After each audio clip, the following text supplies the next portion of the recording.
Hello mayam ngasi akhoi jumda handui bako mayam ado ahingdagi nongse leptana chure tum hogolokpada su nongse churamme nong churadi jum hanbase kitang problem moyebako akhoi lambi se aduga mayam aigi jenamga aigi atoning gokase ai jumda lelaga pura chakhrani aw haidi kuina thamamaga su kayum kanara roina kwa aduga mayam sina khoina lambi da charuna ba pochei singni akhoi se lambi da ma pau leparoi bako dum direct jum ta na chatro bani asina hainau ga lafoi gani hainau seina maku ka khokto khotong na hap tiffin nam da phajana hapchal leba ko holen dum chaba nungai na baina aduga sina jerum ma phutpaga megi ga si charaga lambi se sunglep leptana jum jauna chatro bani akhoi se mayam nong se amuk hena kanghale eng ngasai ayuk aina blog loba ayuk ngata ada video lo matam dugodi nong se dum tapam me aba khara khara hojik dum kanghale e nong se kamai taw doino khangde tawise driver budi haflong bawla u haige ba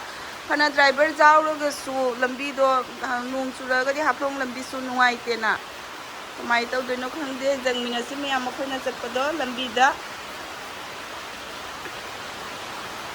dia laire nongse chumman na khose thokpa ngamdre ba gari da pochai di almost half na loire nongse chumman na thokpa ngamdana lairini egi jenam doi loi khoidat laga katha jenam doi loi kathat laga pure awa toning bo su kathat laga pure mayang badi amani khaka hape halak pada lairam godra khangde nong chure su chuna thogle me ama khoi thokta badi yadra badi na driver di haflong jaude bu tawramani madi yam na thokle jumdagi khoi se nong chukman na thokpa ngamdre jum lom dadi nong che chu diae Hamiam disi baba mata chali akhoi do baba mata chalaga akhoi di sanani ready donde ai gari de channa vich acha famiam pole donde me am pole papa gi mama gi donde dari sai nong donde na বাইরে station নেই আরে আমরা রাস্তা রাখি ওদিকে বৃষ্টি পড়েনি ও এদিকে বাক্কা জুড়ে পড়ে গাড়ি দে লাগা ফটোটুক পড়তো কই কই 50% আই গেছে আরো বললাম 44 kilometre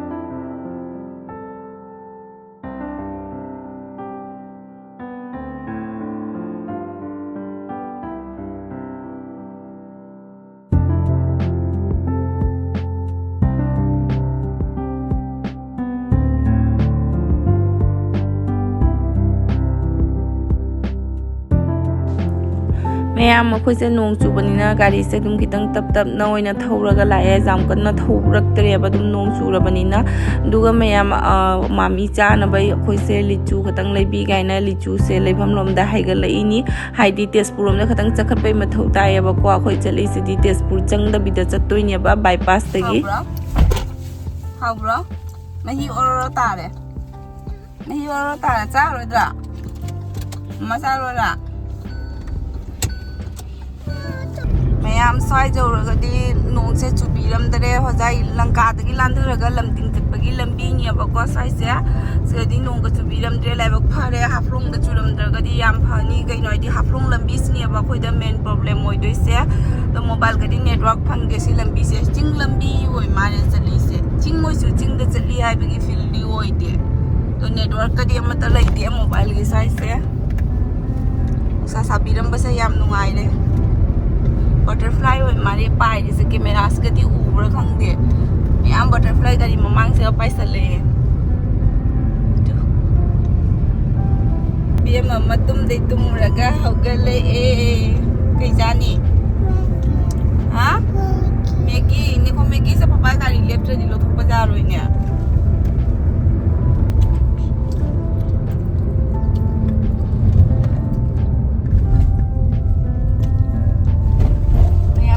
jadi ye une ma'am दिया से ला में मा कुंग से क्या दिता रहे हैं 11:45 मुझे चाशले अब ला में दुने मैगी पुटोगा पिज़्ज़ा बिरे मासे मैगी चाह गया है ꯑꯩꯈꯣꯏꯅ ꯂꯐꯣꯏ ꯆꯥꯒꯦꯔ ꯀꯣꯟꯅ ꯆꯥꯒꯦ ꯃꯦꯒꯤ ꯍꯥꯟꯅ ꯆꯥꯔꯒꯦ ꯑꯩꯈꯣꯏꯁꯦ ꯃꯔꯛꯇꯒ ꯆꯥꯕꯒ ꯑꯃꯐꯥꯎ ꯀꯨꯝꯃꯔꯣꯏꯕ ꯑꯗꯨꯝ ꯌꯨꯝ ꯌꯧꯅꯕ ꯆꯠꯈꯤꯗ꯭ꯔꯣ ꯑꯆꯥꯄꯣꯠ ꯈꯔꯁꯦ ꯑꯗꯨꯝ ꯆꯥꯔ ꯄꯣꯊꯥ ꯆꯥꯔꯒ लपोई खरा चासन है ना खरा चासन चिप्स खरा चासन हाउ ब्रो मचा हाउ ब्रो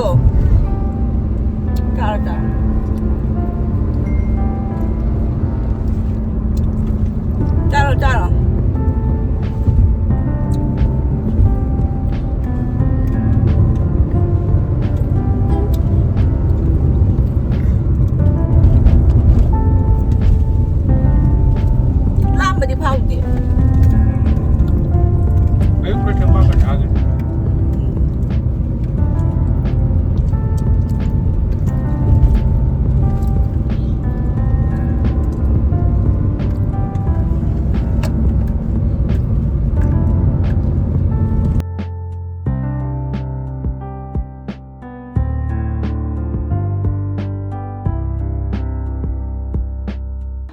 ꯑꯗꯣ ꯃꯌꯥꯝ ꯑꯩꯈꯣꯏꯅ ꯍꯥꯐꯂꯣꯡ ꯌꯧꯗ꯭ꯔꯤꯉꯩꯗꯒꯤꯅꯦ ꯍꯥꯏꯗꯤ ꯑꯩꯈꯣꯏꯅ ꯂꯝꯗꯤꯡ ꯌꯧꯔꯛꯇ꯭ꯔꯤꯉꯩꯅ ꯗ꯭ꯔꯥꯏꯚꯔꯁꯦ ꯍꯥꯐꯂꯣꯡ ꯌꯧꯈ꯭ꯔꯦꯕꯀꯣ ꯑꯗꯨꯅ ꯗ꯭ꯔꯥꯏꯚꯔꯁꯦ ꯃꯥꯏꯕꯣꯡ ꯐꯥꯎ ꯀꯥꯈꯠꯂꯛꯑꯣꯅꯉꯥꯏꯅ ꯃꯥꯏꯕꯣꯡ ꯐꯥꯎ ꯂꯥꯛꯑꯦ ꯃꯥꯁꯦ ꯃꯥꯏꯕꯣꯡꯗꯒꯤ ꯗ꯭ꯔꯥꯏꯚꯔꯅ ꯊꯧꯔꯦ ꯒꯥꯔꯤꯁꯦ ꯑꯗꯨꯅ ꯑꯩꯒ ꯗꯤꯌꯥꯒ ꯃꯅꯤꯡꯗ ꯑꯣꯏꯅ ꯀꯨꯝꯊꯔꯒ ꯐꯝꯃꯦ ꯑꯗꯣ ꯑꯩꯈꯣꯏꯕꯥꯅꯤꯁꯦ ꯖꯨꯁ ꯊꯛꯀꯦ ꯄꯨꯊꯣꯛꯏꯅꯤ ꯁꯤꯒꯨꯝꯕꯁꯦ ꯊꯛꯑꯒ ꯆꯤꯞꯁ ꯈꯔ ꯆꯥꯔꯒ ꯑꯩꯈꯣꯏꯁꯦ ꯌꯨꯝꯗꯧꯅ ꯑꯗꯨꯝ ꯆꯠꯇꯣꯔꯤꯅꯦꯕ ꯑꯗꯣ ꯃꯌꯥꯝ ꯑꯩꯈꯣꯏꯁꯦ ꯀꯩ ꯍꯥꯏꯅꯤ ꯃꯤ ꯍꯥꯏꯅꯗ꯭ꯔꯅꯦ ꯑꯀꯤꯕ ꯃꯐꯝꯗ ꯁꯟꯗꯥ ꯑꯣꯏ ꯀꯥꯏꯗꯣ ꯑꯗꯨꯃꯛꯅꯤ ꯑꯩꯈꯣꯏꯗ ꯉꯔꯥꯡ ꯑꯩꯈꯣꯏꯅ ꯂꯥꯛꯄꯗ ꯊꯣꯛꯏꯁꯦ ꯍꯥꯏꯗꯤ ꯑꯩꯈꯣꯏꯅ ꯍꯥꯐꯂꯣꯡꯁꯦ ꯍꯦꯛ ꯆꯪꯉꯛꯄꯒꯅꯦ ꯍꯥꯐꯂꯣꯡꯁꯦ ꯀꯤꯕꯩꯗꯃꯛꯇꯅꯦꯕ ꯑꯩꯈꯣꯏꯅ ꯗ꯭ꯔꯥꯏꯚꯔꯒ ꯍꯥꯏꯌꯔ ꯇꯧꯔꯤꯁꯦ ꯑꯗꯣ ꯍꯥꯐꯂꯣꯡꯁꯦ ꯍꯦꯛ ꯆꯪꯉꯛꯄꯒ ꯅꯣꯡꯁꯦ ꯐꯖꯅ ꯆꯨꯊꯔꯛꯑꯦ ꯅꯣꯡ ꯆꯨꯔꯒꯅꯤꯅ ꯂꯝꯕꯤꯁꯦ ꯆꯠꯄ ꯅꯨꯡꯉꯥꯏꯇ꯭ꯔꯤꯁꯦ ꯃꯥꯗꯤ ꯀꯟꯁꯇ꯭ꯔꯛꯁꯟ ꯑꯣꯏꯔꯤꯕ ꯑꯅꯧꯕ ꯂꯝꯕꯤꯅꯤꯅꯅꯦ ꯑꯗꯨꯅ ꯃꯉꯣꯟꯗ ꯄ꯭ꯔꯣꯕ꯭ꯂꯦꯝ ꯐꯖꯅ ꯑꯣꯏꯌꯦꯕ ꯅꯣꯡꯁꯦ ꯆꯨꯔꯒ ꯑꯗꯨꯒ ꯑꯩꯈꯣꯏꯅ ꯍꯦꯛ ꯌꯧꯕꯒ ꯅꯣꯡ ꯆꯨꯊꯔꯛꯑꯦ ꯂꯥꯏꯕꯛ ꯐꯃꯟꯅ ꯑꯗꯣ ꯃꯌꯥꯝ ꯑꯃꯨꯛꯁꯨ ꯂꯥꯏꯕꯛ ꯐꯍꯧꯔꯦ ꯍꯥꯏꯒꯗ꯭ꯔꯥ ꯀꯩꯅꯣ ꯑꯩꯈꯣꯏꯅ ꯂꯥꯛꯍꯧꯔꯤꯁꯦ ꯍꯥꯏꯗꯤ ꯑꯩꯈꯣꯏꯁꯦ ꯁꯟꯗꯦ ꯅꯨꯃꯤꯠꯇ ꯂꯥꯛꯏꯅꯦꯕꯀꯣ ꯁꯤ ꯂꯝꯕꯤꯁꯤꯗ ꯑꯗꯣ ꯑꯩꯈꯣꯏꯅ ꯂꯥꯛꯄꯒꯤ ꯅꯦꯛꯁ ꯗꯦ ꯃꯥꯟꯗꯦ ꯅꯨꯃꯤꯠꯁꯦ ꯑꯁꯤꯒꯩꯗꯤ ꯂꯝꯕꯤꯁꯦ ꯄꯨꯔꯥ ꯌꯥꯗ꯭ꯔꯦꯕ ꯂꯝꯕꯤꯁꯤꯒ ꯇꯨꯔꯦꯟꯗꯧꯅ ꯏꯁꯤꯡ ꯆꯦꯜꯂꯦ ꯑꯗꯨꯗꯒꯤ ꯂꯝꯕꯤꯁꯨ ꯊꯤꯡꯈ꯭ꯔꯦ ꯍꯧꯖꯤꯛꯇꯤ ꯅꯨꯡꯊꯤꯟꯗꯒꯤ ꯂꯝꯕꯤ ꯊꯤꯡꯈ꯭ꯔꯦ ꯍꯥꯏꯌꯦ ꯑꯗꯣ ꯅꯨꯡꯁꯤꯠꯁꯨ ꯁꯤꯠꯂꯤꯀꯣ ꯃꯌꯥꯝ ꯃꯐꯝꯁꯦ ꯍꯥꯏꯗꯤ ꯈꯪꯅꯤꯡ ꯀꯩ ꯏꯪꯁꯜꯂꯛꯑꯦ ꯅꯨꯡꯁꯤꯠ ꯁꯤꯠꯄꯒ ꯑꯗꯨꯒꯤ ꯅꯣꯡ ꯆꯨꯁꯟꯕꯒꯅꯦ ꯃꯐꯝꯁꯦ ꯌꯧꯔꯛꯄꯗꯅꯦ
ꯃꯌꯥꯝ ꯑꯩ ꯍꯁꯕꯦꯟꯁꯦ ꯑꯍꯥꯟꯕꯗꯗꯤ ꯃꯥꯁꯦ ꯃꯃꯥꯡꯗ ꯐꯝꯕꯅꯤꯅ ꯃꯉꯣꯟꯗ ꯑꯩꯅ ꯚꯤꯗꯤꯑꯣ ꯈꯔ ꯂꯧꯕꯤꯌꯨ ꯍꯥꯏꯕꯁꯦ ꯚꯤꯗꯤꯑꯣꯁꯦ ꯃꯃꯥꯡꯗ ꯐꯝꯃꯒꯅ ꯂꯧꯕ ꯅꯨꯡꯉꯥꯏꯌꯦꯕꯀꯣ ꯃꯌꯥꯝ ꯑꯗꯣ ꯂꯧꯕꯤꯌꯨ ꯍꯥꯏꯕꯁꯦ ꯃꯥ ꯌꯥꯝ ꯑꯗꯨꯝ ꯐꯖꯅ ꯂꯧꯕꯤꯔꯝꯃꯦꯕ ꯑꯗꯣ ꯑꯀꯣꯝꯕꯗꯗꯤ ꯂꯝꯕꯤꯁꯤꯅ ꯑꯗꯨꯝ ꯐꯠꯆꯜꯂꯛꯇꯕꯗꯒꯤꯅꯦ ꯃꯥꯁꯦ ꯚꯤꯗꯤꯑꯣ ꯂꯧꯕꯒ ꯀꯤꯈꯠꯂꯛꯑꯦꯕ ꯍꯥꯏꯗꯤ ꯑꯩꯈꯣꯏꯒꯤ ꯒꯥꯔꯤꯁꯦ ꯂꯥꯟꯕ ꯉꯝꯒꯗ꯭ꯔꯥ ꯉꯝꯃꯣꯏꯗ꯭ꯔꯥ ꯍꯥꯏꯅꯅꯦ ꯄꯨꯔꯥ ꯆꯤꯟꯇꯥ ꯑꯃ ꯑꯣꯏꯈꯠꯂꯛꯅ ꯚꯤꯗꯤꯑꯣꯒꯁꯦ ꯂꯧꯕꯤꯌꯨ ꯍꯥꯏꯖꯔꯛꯇ꯭ꯔꯦꯕ ꯑꯀꯣꯝꯕꯗ ꯂꯝꯕꯤꯁꯤꯅ ꯐꯠꯂꯛꯇꯕꯒꯤ ꯆꯥꯡꯁꯦ ꯑꯗꯨꯒ ꯃꯌꯥꯝ ꯁꯤꯒꯤ ꯀꯩꯅꯣꯁꯦ ꯍꯥꯏꯗꯤ ꯍꯧꯖꯤꯛꯇꯤ ꯑꯃꯐꯥꯎ ꯌꯥꯗ꯭ꯔꯕꯅꯤ ꯁꯤ ꯂꯝꯕꯤꯁꯦ ꯉꯁꯤ ꯑꯩꯅ ꯅ꯭ꯌꯨꯁꯇ ꯌꯦꯡꯕꯗ ꯑꯩꯈꯣꯏꯅ ꯂꯥꯜꯂꯕ ꯃꯇꯨꯡꯗꯅꯦ ꯑꯗꯨꯒ ꯃꯌꯥꯝꯁꯤ ꯌꯦꯡꯕꯗꯗꯤ ꯐꯖꯔꯦ ꯆꯤꯡꯊꯛꯁꯤꯒ ꯅꯣꯡꯒ ꯄꯥꯏꯕꯁꯦ ꯐꯖꯅ ꯎꯏꯌꯦꯕ ꯍꯥꯏꯗꯤ ꯌꯥꯝ ꯅꯨꯡꯁꯤꯌꯦꯕ ꯅꯣꯡꯒ ꯆꯤꯡ ꯃꯊꯛꯁꯤꯒ ꯄꯥꯏꯅ ꯎꯕꯁꯦ ꯆꯤꯡꯅꯤꯅꯅꯦ ꯑꯗꯣ ꯎꯕꯗꯗꯤ ꯅꯨꯡꯁꯤꯔꯦ ꯑꯗꯨꯒ ꯍꯧꯖꯤꯛꯇ ꯅꯨꯡꯁꯤꯔꯛꯏꯅꯤ ꯃꯇꯝꯗꯨꯒꯗꯤ ꯊꯃꯣꯏꯗꯗꯤ ꯍꯥꯏꯗꯤ ꯌꯥꯝꯅ ꯀꯤꯅ ꯃꯤꯍꯨꯟꯁꯦ ꯂꯩꯐꯝ ꯈꯪꯗꯅ ꯂꯥꯛꯏꯅꯦꯕ ꯂꯝꯕꯤ ꯃꯁꯥꯡ ꯂꯥꯛꯄꯁꯦ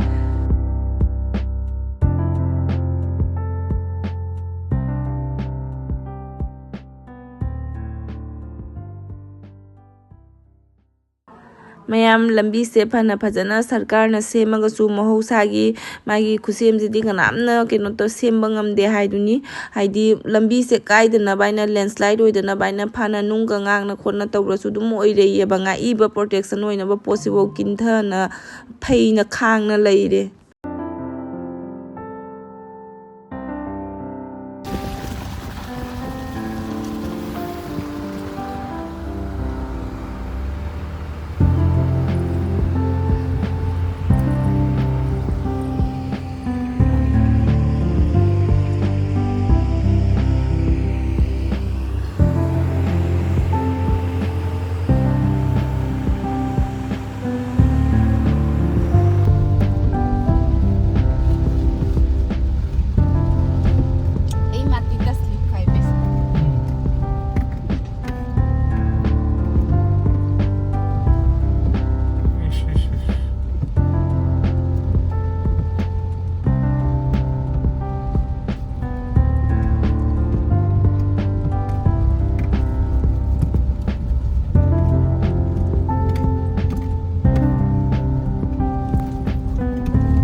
ꯄꯠꯊꯔꯦ ꯃꯌꯥꯝ ꯋꯥ ꯑꯃꯨꯛ ꯉꯥꯡꯗ꯭ꯔꯦ ꯉꯁꯥꯏꯗꯒꯤ ꯃꯣꯕꯥꯏꯜ ꯑꯣꯟ ꯇꯧꯔꯦ ꯑꯗꯨꯒ ꯉꯥꯡꯉꯛꯏꯅꯤ ꯃꯥꯏꯁꯦ ꯋꯥ ꯑꯝꯇ ꯉꯥꯡꯗ꯭ꯔꯦ ꯃꯥꯁꯦ ꯄꯠꯊꯔꯦ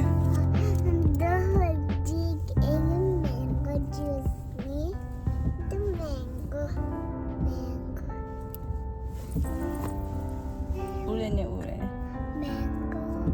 우레 우레 잘해 mango juice. The egg me on top of this. ꯃꯌꯥꯝ ꯑꯩꯈꯣꯏꯁꯦ ꯐꯥꯁꯤꯔꯦ ꯑꯦꯃꯣꯟ ꯃꯐꯝꯗ ꯐꯥꯁꯤꯔꯦ ꯐꯥꯁꯤꯔꯤꯁꯤꯁꯨ ꯄꯨꯔꯥ ꯂꯝꯕꯤꯒ ꯂꯩꯇꯦꯕ ꯂꯧꯂꯤꯡ ꯌꯥꯔꯅꯤ ꯃꯐꯝꯁꯦ ꯄꯨꯔꯥ ꯃꯃꯥꯡꯗ ꯒꯥꯔꯤ ꯑꯃ ꯐꯥꯁꯤꯔꯦ ꯍꯥꯏ ꯃꯥꯜꯂꯦ ꯄꯨꯊꯔꯝꯒꯅꯤ ꯘꯥꯠꯁꯤꯗꯤ ꯈꯨꯕ ꯄꯨꯔꯥ sigaw oto la kane lai ko khiso ang punibo lai oto ri makok to pra lambi se jadre anouba lambi sembai ne to bosiga sasalabani na nongju bosiga pra lowling jabe phibam moire ba tawise uthadana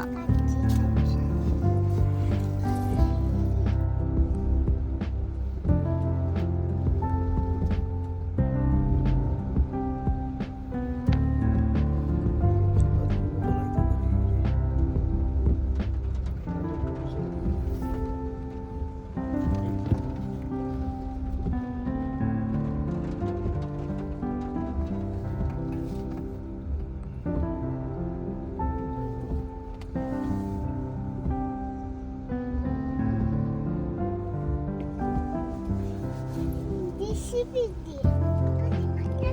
Mayam kamu pasti deh aku isi. Aku Kamu nak kali tahu bino? Kali cepat kangen. Ab karak pengam diri rak. Track sih rak. Mama ni kan. Tipar orang tu mayang kali rak. Bolero. Mamang dah gari ama ab karak pengam deh pasti kare tu na pasti na lagi deh aku isu. Kakui deh pasti deh itu.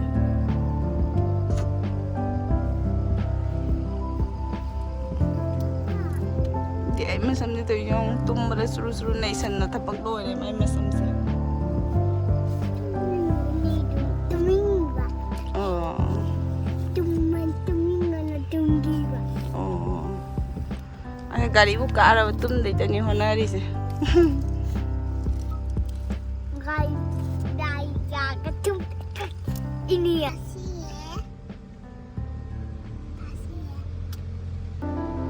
Sila di sini ni Lisa.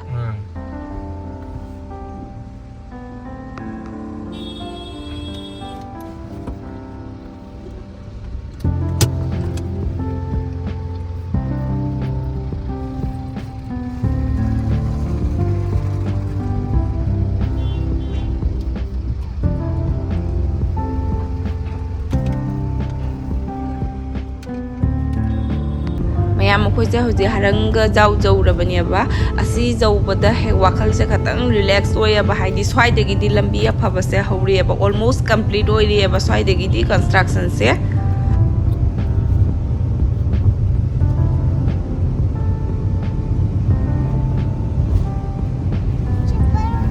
Silchar jauh re mayam, silchar je jauh re sasangnya he lawi ke. Zoom do boga mali mo Madurapur do rakpada akal se ai dinga sai to lu sang khalak pa dei zoom jang pi feel loi le pura na oi bra khoi gi Silchar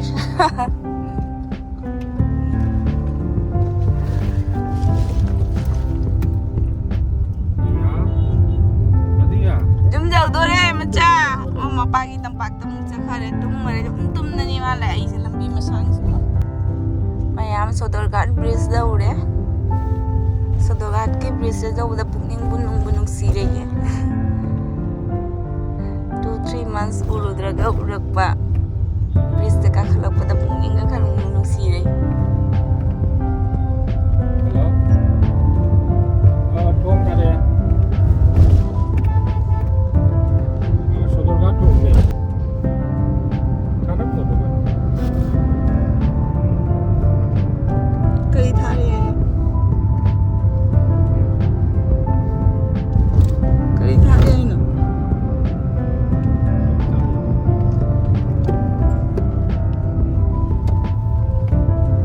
Tangzari mayam aku gi fajar apa one and only goli se. Haure mi pir se goli matas ga tinggi mi se ga. Haure goli se tang baga.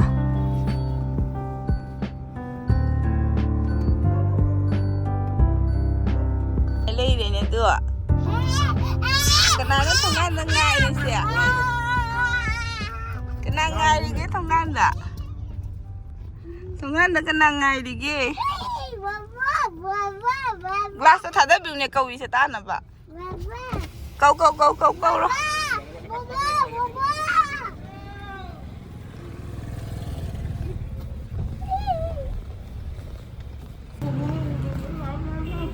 Oh ni.